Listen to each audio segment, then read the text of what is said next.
오늘은 아가서 2장의 말씀을 가지고 다시 사업의 줄을 맞추며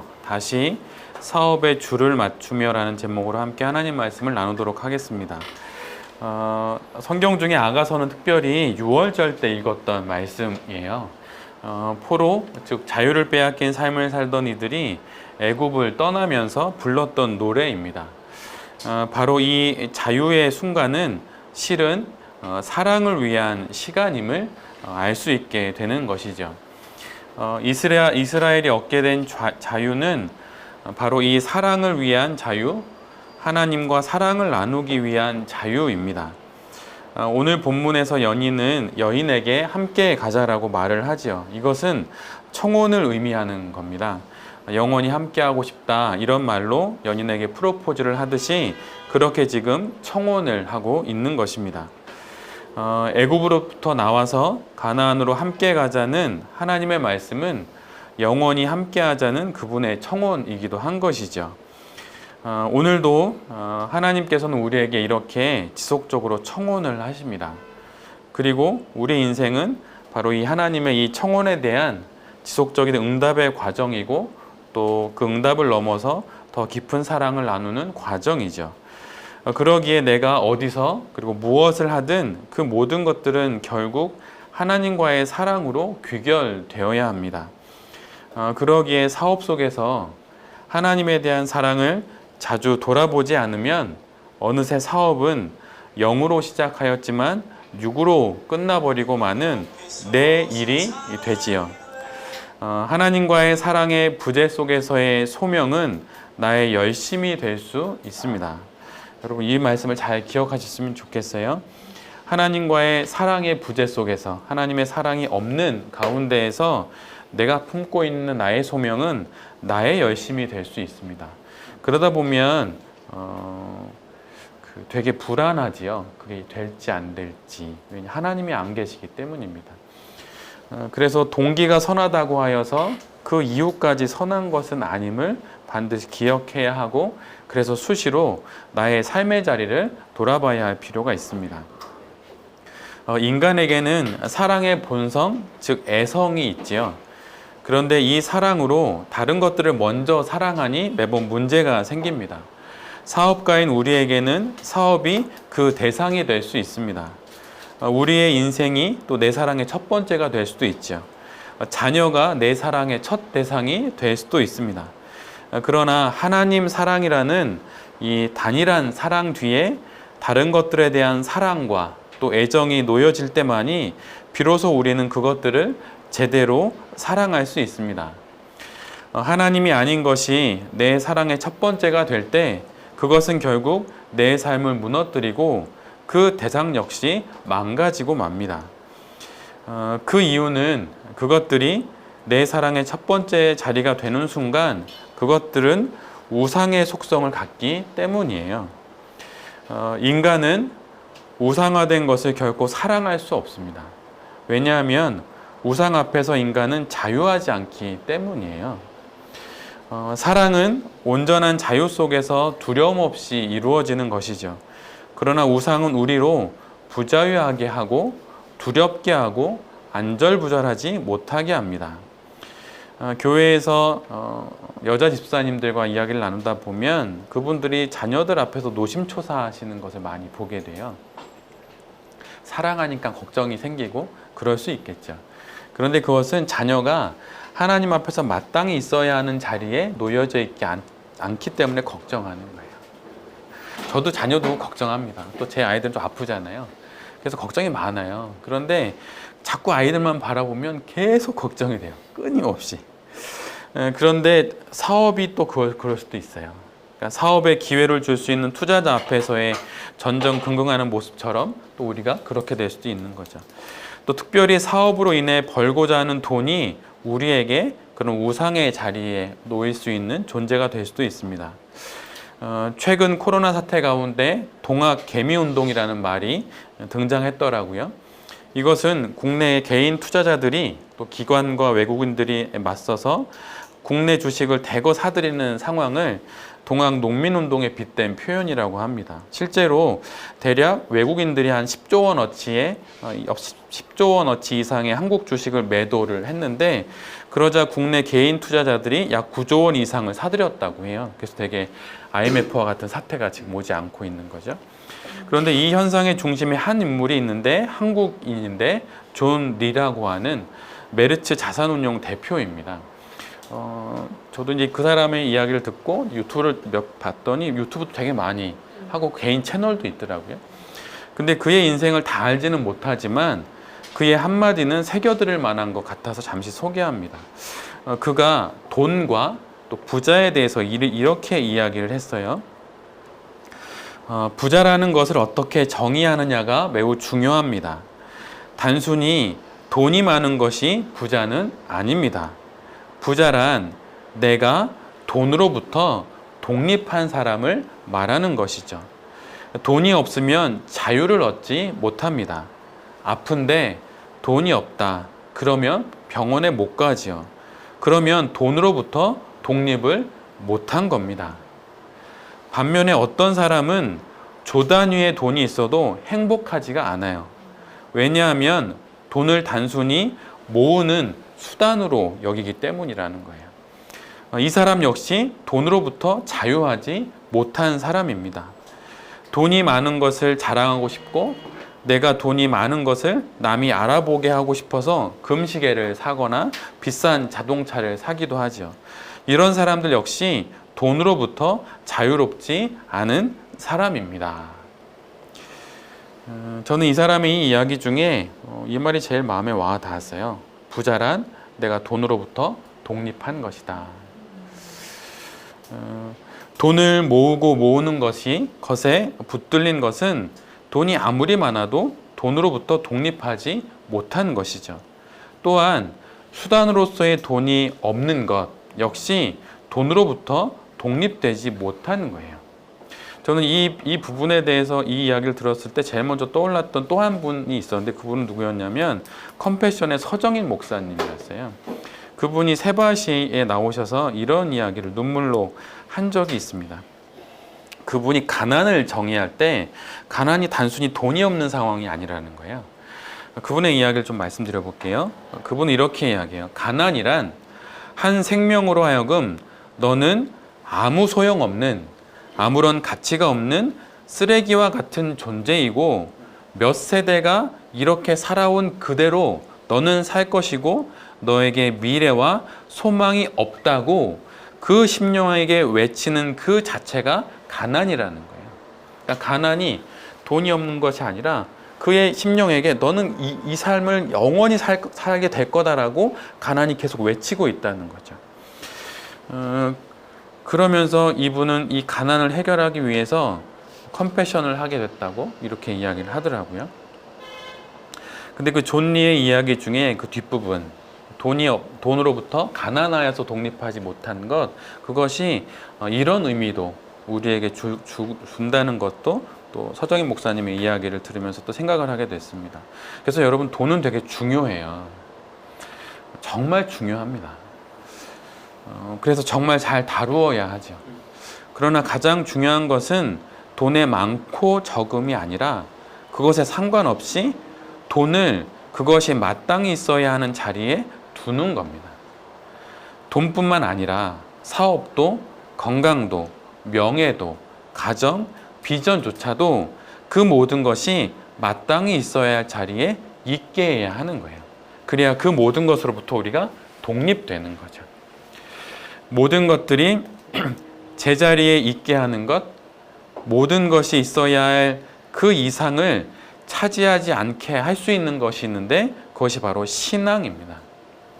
하나님에 대한 사랑, 바로 그것이죠. 하나님을 가장 먼저 사랑할 때 나머지는 있어야 할 그 자리에 있게 됩니다. 기독 사업가의 몰락이나 사역자들의 몰락, 또 목회자들의 타락은 이 첫 단추가 잘못 꿰어졌거나 잘 꿰어두었던 그 단추를 풀어서 자신의 식과 방법으로 순서를 다시 정하는 것부터 시작됩니다. 목회자의 눈에 돈이 들어오고 명예가 들어오고 사람들이 먼저 들어오면 그는 무너지고 있는 것이죠. 빨리 정신을 차려야 합니다. 다시 정신을 번쩍 차리고 줄을 세워야 합니다. 예전에 학교에서 앞으로 나란히 하면서 이렇게 줄을 맞추듯 영혼의 줄을 그렇게 맞춰야 해요. 기독교 사업가도 마찬가지입니다. 기도로 사업을 시작했죠. 제가 CBMC 모임도 가는데 다 기도로 시작해서 CBMC까지 나오시잖아요. 우리 베렉 가족도 다 기도로 시작했잖아요. 기도로 이끌어 왔는데 혹시 하나님 사랑보다는 돈이 더 크게 보이고 내게 사업의 기회를 제공해 줄 사람이 더 크게 보이고 투자자가 더 크게 보이고 이익이 더 크게 보인다면 지금 다시 정신을 번쩍 차려야 합니다. 그런 것들이 더 크게 보이면 자꾸 더 겁이 나요. 그 벤처 캐피탈 그런 분들 제가 유튜브도 가끔 보거든요. 근데 그분들이 수억 원을, 수십억, 수백억 원을 가지고 사람을 찾잖아요. 근데 그분들도 안다는 거예요. 자기 앞에서 자기에게 잘 보이려고 하는 사람을. 그래서 학벌 안 본대요. 사업 아이템도 잘 안 본대요. 제일 중요한 게 사람이라는 것을 안다는 거예요. 근데 그 앞에 있는 사람이 자기를 막 두려워해요. 막 잘 보이려고. 그러면 그게 수십억을, 수백억을 운영하는 사람 눈에 안 보일까요? 다 보이는 거죠. 자꾸 그런 것들이 커 보이면 걱정만 생기고 불안하고 자꾸 겁이 납니다. 그러기에 하나님 사랑 뒤에 이 모든 것을 줄 세워야 해요. 이제는 고인이 된 신영복 선생님이 감옥에 있을 때 겪었던 한 일화가 있습니다. 그 내용을 잠시 읽어드릴게요. 사업에서 이렇게 몫으로 일하던 분이 계세요. 이렇게 뭐 집을 만들고 하는 그런 분이시죠. 근데 그분이 우여곡절 끝에 전과자가 되어서 감옥에 들어오시게 되었어요. 근데 하루는 그 노인분이 나뭇가지를 들고 땅바닥에다가 집을 이렇게 그리고 계시더래요. 근데 그것을 옆에서 본 신영복 선생이 이렇게 글을 적어 두었습니다. 노인 목수가 그리는 집 그림은 충격이었습니다. 집을 그리는 순서가 판이하였기 때문입니다. 지붕부터 그리는 우리의 순서와는 반대였기 때문이에요. 먼저 주춧돌을 그린 다음 기둥을, 도리를, 들보와 석가래를, 그리고 마지막으로 지붕을 맨 마지막 그려 넣었습니다. 그가 집을 그리는 순서는 집을 짓는 순서였습니다. 일하는 사람의 그림이었지요.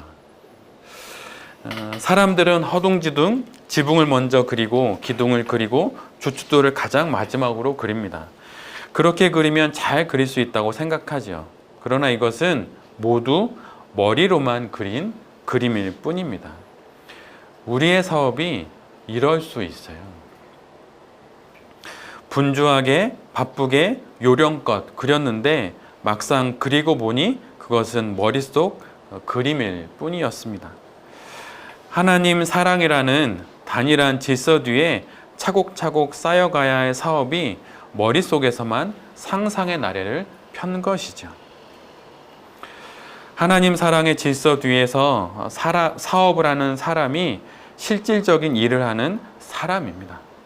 막 상상의 나래를 펴고 이것저것 계산하고 하는 사람이 진짜 사업하는 사람이 아니라 하나님 사랑이라고 하는 첫 번째 단추 뒤에 나에게 투자할 사람도 놓여야 할 자리에 놓고 나의 사업 아이템도 놓고 내가 너무 주저하는 것은 아닌가 돌아보면서 도전할 것도 도전하고 잠시 멈출 것 멈추며 이렇게 줄을 세우는 거죠. 평생 자신의 손으로 목수의 일을 해왔던 이 노인처럼 말이죠. 저는 가끔 우리 베랩 가족들 중에 도전이 필요하신 분들도 있다고 생각이 들어요. 제가 처음 교회를 개척할 때 대부분 다 하지 말라고 했거든요. 근데 그분은 다 좋은 마음으로 또 삶을 살아온 연륜에 따라서 주신 권면이었어요. 그런데 권면은 권면일 뿐이죠. 그분들의 이야기를 듣고 제가 적었던 한 문장이 이게 있었어요. 물론 그분들은 한 게 많지만 저는 이렇게 문장을 정리했습니다. 아무것도 한 게 없는 사람이 한계를 이야기한다. 이건 정말 맞는 이야기인 것 같아요. 그들의 인생과 내 인생은 다른 법이거든요. 제가 어떻게 대형 교회를 할 수 있는 사람이겠어요? 저는 이게 제 교회인 거죠. 그러나 너무 많은 이야기를 듣다 보면 도전을 못해요. 그것은 하나님이라는 하나님 사랑이라는 그 단일한 질서 뒤에서 내가 내가 마땅히 서야 하는 자리에 내가 있지 못하기 때문일 수도 있어요. 그래서 만약 조심해야 될 시기에 있는 분들은 당연히 조심해야 하지만 도전해야 되는 분들은 도전해야 합니다. 해야 변화가 일어나기 때문이에요. 한 가지 얘기만 더 드리려고 합니다. 저는 사실은 사회에 벌어지는 여러 일들을 보면 사실은 마음속에 너무 우라가 치밀 때가 되게 많이 있어요. 창녕의 그 9살짜리 여자아이를 두고 벌어지는 일이나 그 오금동에 밤늦게 일하고 귀가하는 2명의 여성을 때린 술 취한 취객이나 이런 거를 볼 때마다 막 우라가 치밀어요. 분노가 막 일어요. 그러면 어떤 생각이 드냐면 목회를 그만하고 딴 일을 해야겠다. 경찰. 네. 왜 그러냐면 예전에 제가 그 정치를 하고 싶은 마음이 잠깐 있었어요. 근데 그때 국회의원 보좌관 제안이 왔었거든요. 근데 저하고 전혀 반대 지점에 있는 국회의원으로부터 제안이었기 때문에 제가 그거를 안 받았어요. 그리고 때로는 또 한 가지 생각으로는 교수를 해서 이 세상에 좀 영향을 끼치는 사람이 되겠다라고 하고 박사까지 막 공부를 하고 그랬죠. 근데 가보니까 또 아닌 거예요. 공부 더 못하겠고 사실은. 근데 돌고 돌아서 이제 목회를 지금 이제 10년 좀 넘게 이제 하고 있잖아요. 그런데 제가 느끼는 건 이 세상에 가장 최전선에 정치가 있거나 최전선에 뭐 교수가 되는 게 있는 게 아니라 이 세상의 최전선에 하나님이 계시다는 믿음이 자꾸 커지는 거예요. 답답함도 있지만. 근데 하나님이 최전선에 계신 그 자리에서 저에게 맡겨주신 게 목회라는 생각이 이 답답한 사회 현실에서 자꾸 더 크게 느껴지는 거예요. 그래서 저는 이걸로 인생을 끝내야겠다는 생각을 점점 많이 하게 돼요. 답답하지만. 근데 여기 계신 베레베 가족들은 사업으로 그 일을 하시는 거예요. 정치가들은 정치로 하는 거죠. 근데 이 하나님께서 하시는 이 세상을 바꾸시는 최전선에 하나님이 계신데 그걸로 저는 목회를 맡겨주신 거죠. 그래서 여기 계신 베레 가족들은 그렇게 사업을 해야 되는 거예요. 때로는 이 답답한 정치, 삼류 정치 막 이럴 수 있잖아요. 근데 그거는 그 정치를 풀어야 하는 기독 정치인들이 해야 될 몫이고 답답해서 막 저도 뉴스 정말 많이 듣거든요, 사실은. 네. 근데 그러면 진짜 성경책 덮고 막 그러고 싶을 때가 있어요. 그런데 그건 제 일이 아니에요. 저는 그렇게 목회를 하고 여기 계신 베레 가족들은 그렇게 사업을 해야 되는 거죠. 사업으로 세상을 바꾸셔야 합니다. 도전하셔서 창녕에 그런 아이들 안 나오게 그런 아이들이 머물 수 있는 그 안식처 이런 것을 하는 NGO 단체를 도와줘야 돼요. 인국 같은 1호점, 2호점 이렇게 연결되는 그런 브릿지들이 계속 있어야 돼요. 그래서 여러분 그런 마음으로 다시 사업의 줄을 정리하십시오. 다시 한 주를 시작합니다. 코로나 사태로 또 남북 관계로 또 정치로 되게 요란하죠. 이럴 때 뉴스도 봐야 하지만 적당히 보고 내가 본업으로 하나님께 내게 주신 그 일에 뛰어들어서 도전하십시오. 네. 이럴 때일수록 더욱 마음을 다잡아야 합니다. 그래서 자리 잡기 전에 우리의 마음을 다잡아야 하는 것이죠. 하나님 사랑 뒤에 내 마음을 놓아두어서 사업이 마땅히 있어야 할 그 뒷자리에 잘 오도록 그렇게 자리를 정리하여서 이번 한 주도 내게 주신 가장 이 땅의 최전선인 사업의 자리에서 아름답게 또 힘내어서 도전하고 일하시는 베레베 모든 가족들이 되실 수 있기를 기도드립니다. 아멘.